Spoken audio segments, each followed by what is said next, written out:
Hello বন্ধুরা, আসসালামু আলাইকুম। আজকে বানাবো গরুর গোস্তের আচার। এর জন্য গোস্তগুলোকে ছোট ছোট করে রান্না করে নিয়েছি। এবার একটা পাতিল দেই নাই, একটা বল দিয়েছিলাম, বলের মধ্যে সরিষার তেলগুলো গরম করে নিয়েছি। নিয়ে নেওয়ার পরে ওর মধ্যে রসুন দিয়ে ভেজে নিয়েছিলাম। নিয়ে নেওয়ার পর শুকনো মরিচগুলো ভেজে নিয়েছি। নিয়ে নেওয়ার পর গোস্তগুলো দিয়ে দিয়েছিলাম রান্না করা, এবং চুলার আঁচটা হালকা করে দিয়ে গোস্তগুলোকে নেড়ে চেড়ে লাল লাল করে ভেজে নামিয়ে নিব।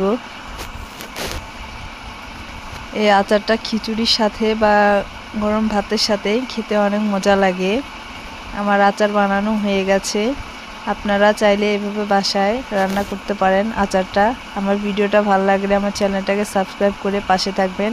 টাটা, বাই বাই, ভালো থাকবেন। আল্লাহ হাফেজ সবাইকে।